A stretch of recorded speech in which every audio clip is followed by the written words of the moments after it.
In today's episode, we are talking about the 7 laws of the universe to help you become more abundant. Let's find out.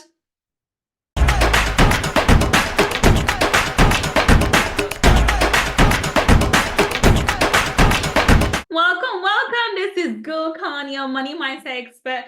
And today I'm so excited. I'm talking to you about one of my favorite topics, which is the laws of the universe.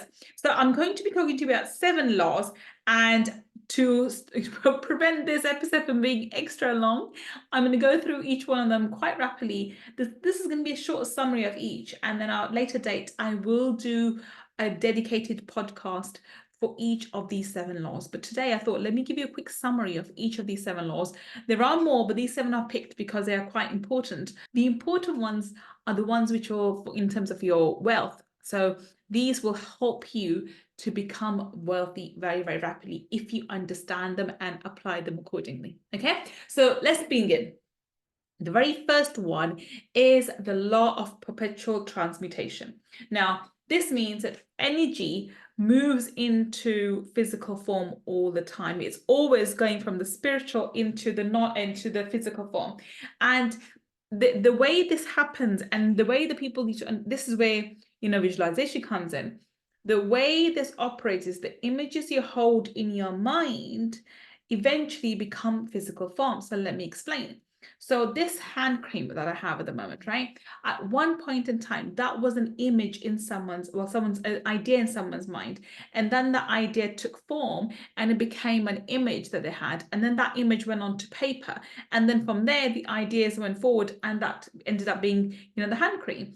So this is where in your life, the images you hold the most in your mind will eventually become a reality for you because those thoughts, those ideas will take form. It's always the dominant ones. Now, you cannot think of something for a split second and say, oh, well, why hasn't it manifested? Oh, and this works in your favor as well as against you, right? So if you, for example, imagine yourself dying, and it's just a thought that crossed your mind, and not necessarily your thought. It may be something you're picking up from someone else around you. That's another conversation for another time. But you do pick up other people's thoughts as well. But imagine a thought went through your head where you saw yourself dying. That if the law was worked instantaneously, that image of yours would instantly mean you dying on the floor, right? So that's not how it works.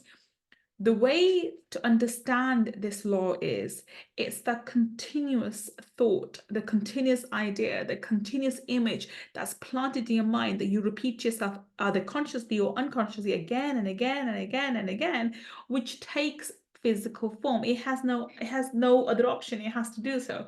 So the images you hold in your mind will eventually become will take on material form at some point in time.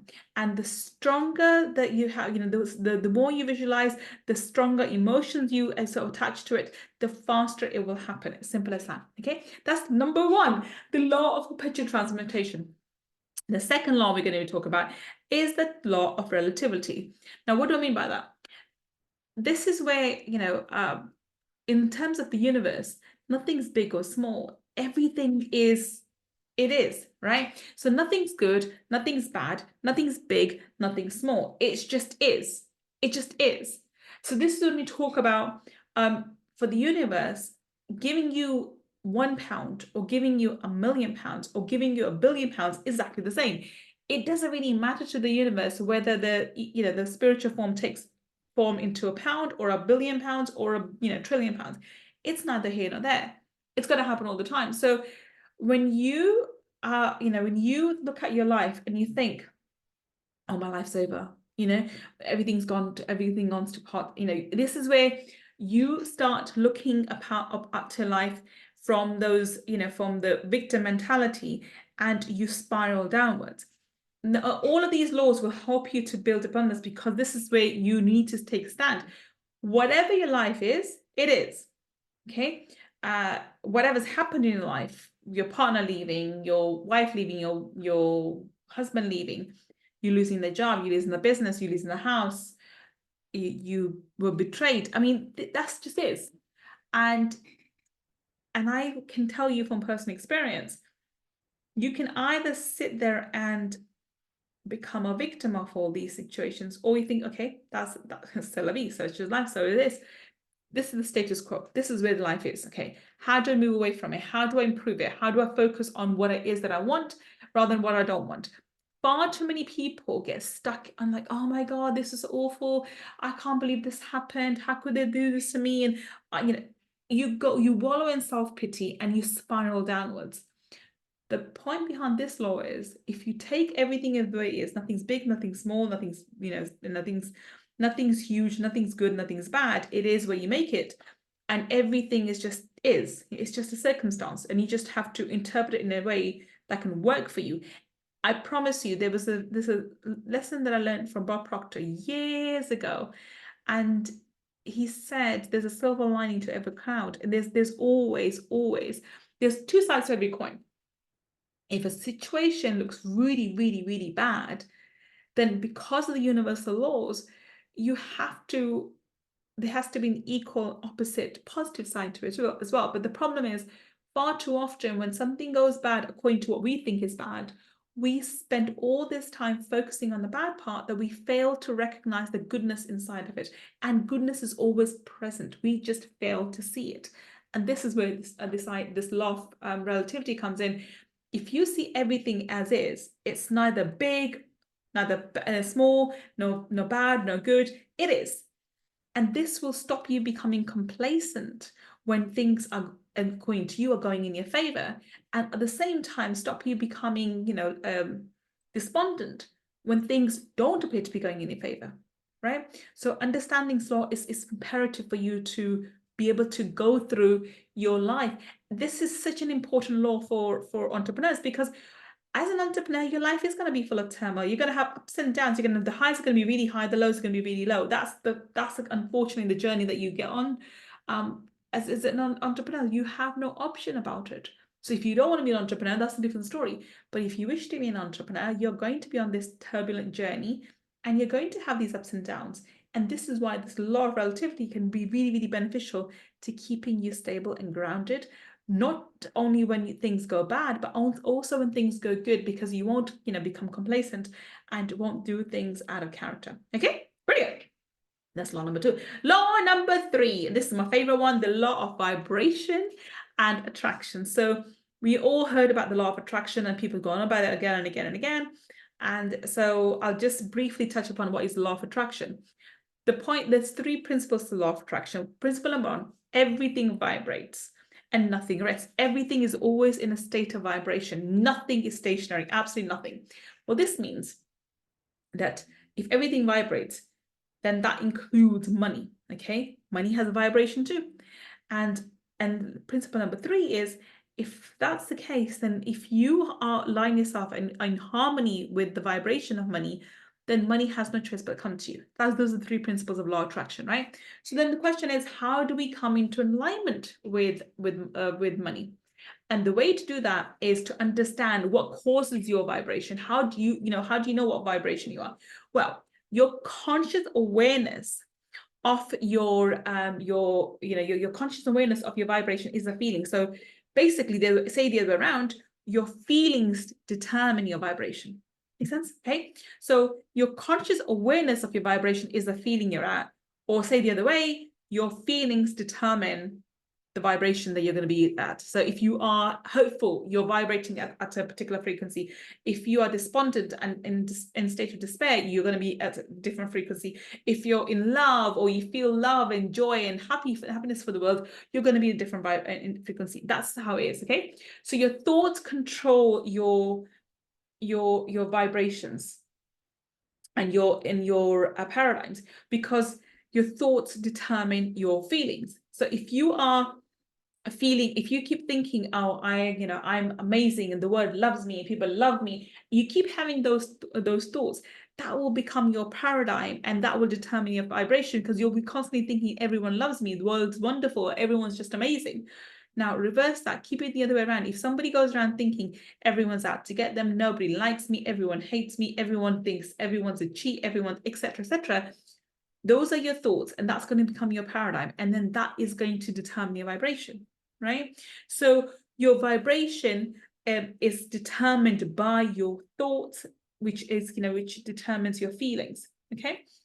And this in turn determines what you attract. Now, remember the 3 principles I told you about law of attraction? The third principle is that whatever you're in vibrational harmony with, that's what you're going to attract. So if you are in vibrational harmony with love and abundance and prosperity and all of that, you're going to attract love and abundance and prosperity. On the other hand, if you are on the vibrational match with despair, despondency, frustration and anger, then that's what you will attract. It's very basic, it's very simple, but people fail to understand it. And then they say, well, law of attraction doesn't work. It's working all the time. It never stops working. You don't understand it. That doesn't stop it from working. Yeah, that's vibration number 3. Oh, sorry, that's law number 3. Okay, law number 3. Law number 4, the law of polarity. And this is an interesting one to understand. And I was first introduced to this by Bob Proctor. For those who don't know, Bob Proctor was my first mentor. I never actually did a one-to-one coaching with him, but I did so many of his early programs that he became my mentor through that. So law of polarity is another amazing one. And this is where the idea is that everything, again, this coincides with the law of relativity, okay? Nothing's big, nothing's true, everything is. But law of polarity is something similar because it says there is no such thing as good or bad, okay? Everything has an equal and opposite, right? Everything that goes up must have a down, okay? Everything that's good must have a counteract, okay? And if you are in a bad situation, or you think you're in a bad situation, there has to be goodness in that, right? There has to be. The law of polarity dictates that. So this goes back to the point where I made earlier when I was talking about law of relativity. If there is the old cliche, it's silver lining to every cloud. It's not just silver lining. It's the amount of goodness in a particular situation is equal to the evilness that you perceive it to be, and vice versa. The amount of evil or evilness in a situation is equal to the goodness you think is in a situation as well. So, that's something that you miss. Times you want something to happen because you think it's going to be amazing. You don't realize the repercussions, what else could happen, or wrong things can happen if that incident takes place. For example, you want to marry a particular person and you think, oh my God, my life will be absolutely wonderful if I marry him or marry her. And this will be wonderful. And you don't realize that marrying that person would also cause a certain amount of heartache, or that could have betrayal or something else that could go down the line, right? Everything has an opposite.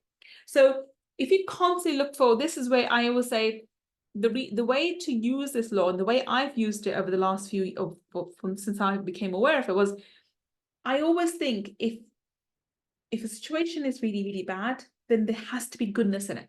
God would not let it happen if there was no goodness in it, right? So every situation, good or bad, has equal and opposite. So if something's really good, be careful, because it could, there has to be some elements which could be bad. At the same time, if the situation is really bad, look for the good in it. And that also means that you're constantly looking for the good in people, in situations and ideas. You are never allowing yourself to go into energy of despair and spiral downwards. You're always looking to see, how can you improve? How can you do this? How can you build on this, right? You are constantly looking for people, for good in people and situations, and you're constantly trying to see how can you make things better, right? So, example of this is I've learned this when I was younger through my mom, actually, because my mom was very big on compliments. She told me, and I practiced this without realizing I was doing this. And I later realized that I was actually putting into practice the law of polarity, which is, that whenever you meet someone, and instead of looking for the bad in them, because I give everyone benefit of the doubt, and I give everyone an element of trust until they betray that trust. So I'm constantly looking for the good in people. And I love complimenting people. I'll compliment someone on the street, or if I compliment someone on the road, if they have a good handbag, or if they have a good energy, or if they do something nice, or if they got a nice something, I will look for goodness and compliment them. And in my professional life, in my people around me, I'm constantly complimenting. But here's the key.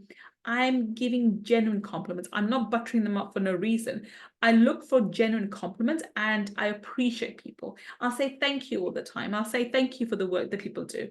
It doesn't matter if you're the cleaner, or if you are my manager, or you are a CEO for another company, I will genuinely show my appreciation by saying thank you to you, and make sure that people around me know that the person's appreciated for the work they've done. It doesn't matter if this is their job. So what? I don't care if it's your job and you get paid to do it. My thing is, you've done that job well, and I appreciate you for it. So I'll go out of my way to say thank you, to show my appreciation. And that's how I use the law of polarity. If you keep giving good out, if you keep giving good out to people, you're giving this high vibration. And yes, things can be equal and opposite bad. So if situation's difficult, situation's bad, look for the goodness in it, and then compliment people around you and see how that can benefit you. So basically, the point behind the law of polarity is there's equal goodness in something that you perceive as evil. And if you use this tool the way I use it, which is to try and find the goodness in everything and in people, even those people that you don't really think are that good, find something good in them and hold on to that, and allow your vibration to just carry on spiraling upwards, and not let situations or people or circumstances to dampen your feelings and bring you down, because you end up spiraling downwards, and that happens at a faster speed than going up. Remember, coming down is always faster than going up. Okay, so be careful with your vibration and make sure that you're always vibrating at a higher frequency, so that you can attract more abundance and good people to you. And if you force yourself to look at things in a good light, things will have to come to you which are good. Okay, simple as that. All right, law of clarity is done. The next one is law of rhythm. Now, law of rhythm is a beautiful law.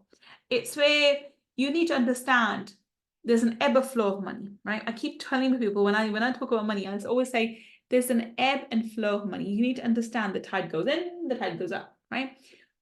There's a law of rhythm. Things have to happen in a certain way. If you are in a point of always getting, you have to give. And if you are giving, you have to receive. Otherwise, you have a burnout, right? So this is where this works.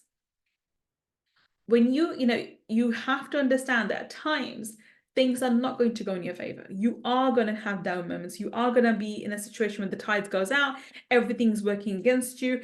That's when you have to persevere harder, but hold on to faith too. Let me repeat that.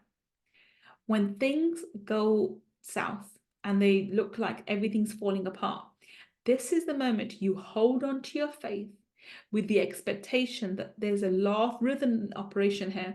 If things are getting bad, they have to improve. And this also, law of rhythm, will stop you being complacent and overly happy at times, right? And just basically, I think happy is good, but overly complacent at times when things are going well, because things can go wrong, and they will go wrong. That's the law of the averages. Things will have to happen. You have to have ups and downs. That's part of life, right? But if you become mentally prepared for it and not allow it to dampen your spirits, not allow it to dampen your optimism, not allow it to dampen who you are, and allow you to continuously move forward, it doesn't matter what the situation is. As long as you take it on, understand where you are and know how to work from it, you carry on moving forward. That's what you need to do, right? You can't let things stop you. And if things are not working in your favor, know the tide will turn and things will start working in your favor. You just have to give it some time. So the law of rhythm operates in your favor and against you too. If things are going your way now, there will come a time when things will not go in your way. And if things are not working in your favor at the moment, then be patient, because things will have to turn. That's the law of universe, law of rhythm. Things have to change and things will come in your favor again. Okay, so this is very important, and you have to keep your feet very firmly grounded in both good and bad times. So someone like me, it's not that I don't get upset, or I'm made of really thick skin and people don't hurt me when things go bad or when they do bad things to me. I promise you, I am, even though I think I have great business acumen and I have great skills and so forth, because I am trusting and I give people benefit of the doubt, my trust gets taken advantage of more often than I would like to believe. But it doesn't mean that I stop trusting people. It means that I become cautious of those ones who've shown me that they can't be trusted. and take the necessary actions. But I can't stop trusting people. I can't stop being me. And I can't stop believing that people are good. And I also know that if I have a difficult situation at hand, if things are a bit tricky at the moment, well, then things will have to improve. Things should improve and things will improve. There's no reason why they will not improve. And that's what I have to believe. Everything works in our favor. Everything works in our favor. We may not see it at the time, but we have to believe that it's working in our favor. And this is what the law of rhythm teaches us, that if things are down, be patient because things will turn around and come back up. Okay? Brilliant. Okay. The next one is another brilliant one. And this is what, again, Bob Proctor used to talk about quite a bit, which is the law of cause and effect. Now, I believe this with every atom of my being. And I think a lot of you will know this through the law of karma. What you send out is what you get back. There's no doubt about it. And I also believe that with this particular law, the longer it takes to come back, good or bad, doesn't matter what it is, the longer it takes to come back, the bigger the impact it will have. So let me explain that to you.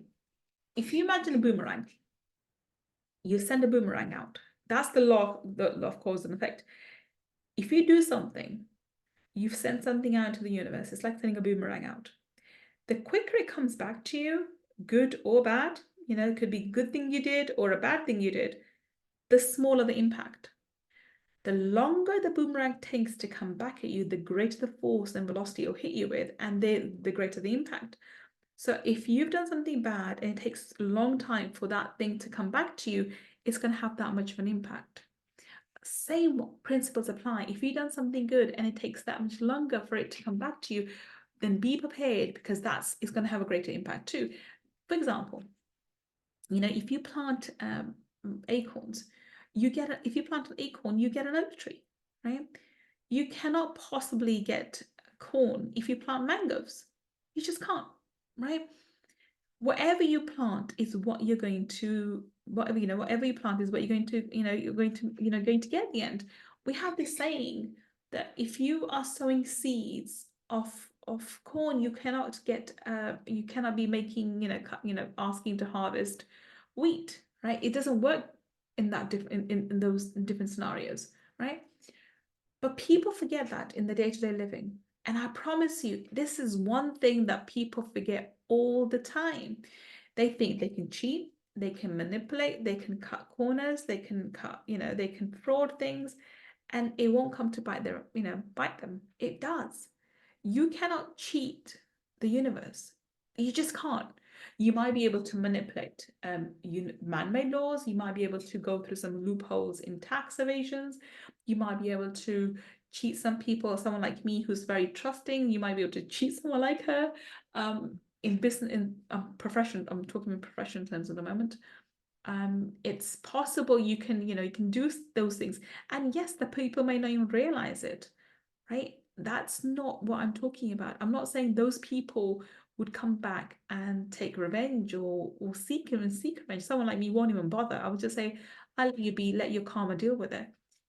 But I promise you, your karma will deal with you and will deal with you very harshly. And it can work in a positive way too. If you do good, if you're doing good all the time, if you say good things to everyone, if you are behaving in a good way, if you're behaving in an ethical way, it doesn't matter what people say about you. It doesn't matter what people say about you. You have to know that you are doing your utmost level and being good. If you're being good, then good has to come to you. We have all these silly cliches, good people end last. I don't believe that at all. I think good people always come out on top.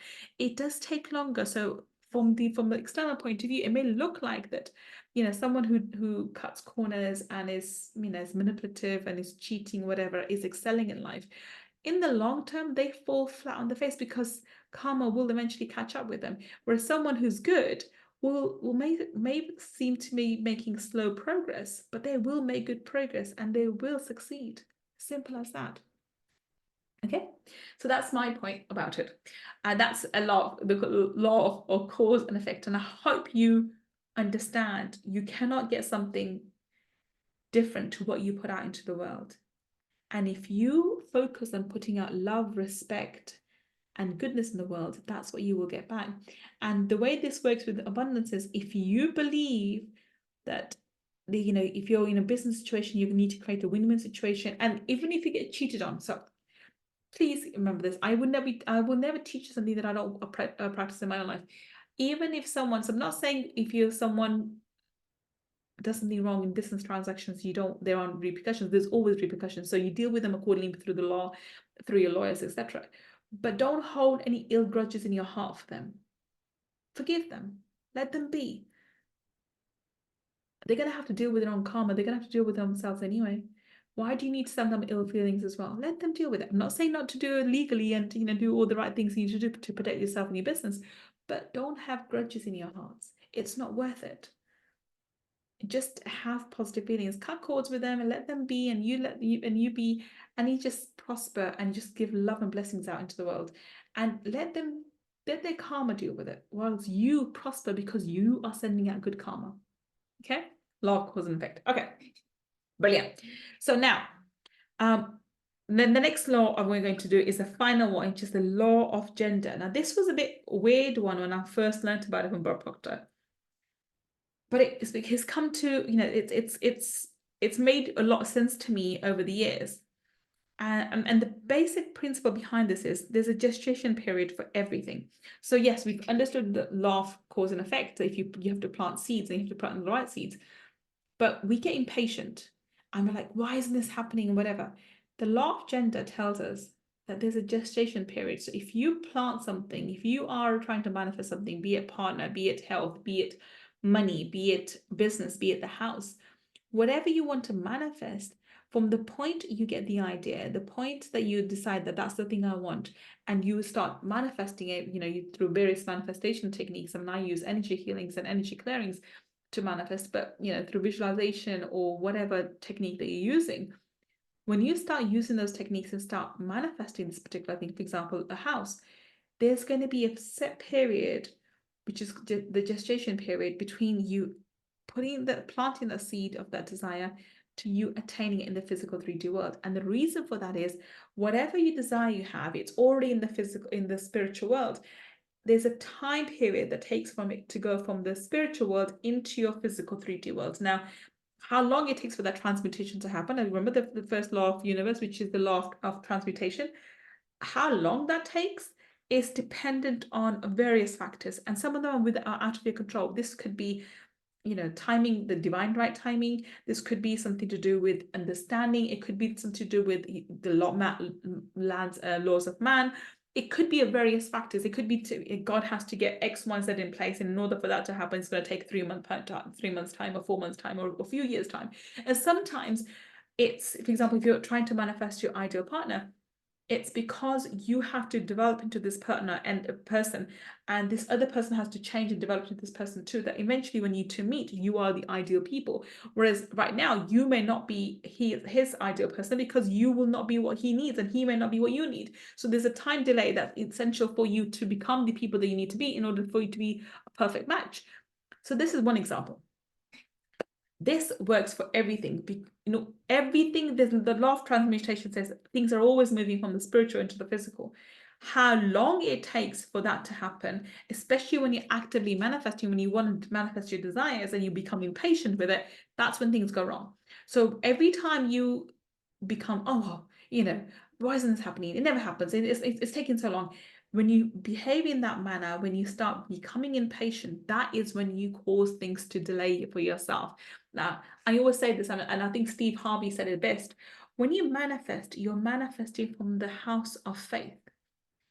But in order for you to receive that manifestation, you have to remain house of faith. It's like you placing an order with Amazon and doing it from that street of faith. And then by the time the Amazon order arrives, you've moved into the street of doubt. Now, poor Amazon delivery person cannot deliver in the street of doubt, because they don't have that address. They've been given the address for street of faith. Same principles apply. You have to be in the house of faith in order to receive your manifestation. and know that there is going to be a gestation period. It could be a day, it could be a week, it could be a month, it could be a year, it could be 10 years. You don't know how long it is. That is determined by God. And you have to remain loyal and faithful to that manifestation that's going to happen. And as soon as you ask for it, it's happening. It's like, as soon as you ask for it, as soon as you manifest it, it's like you bringing up the universal warehouse and saying, universe, can I have this, please? And the universe goes, oh, okay. And it sends its minions out. Minions go out, make this Bentley for Gull.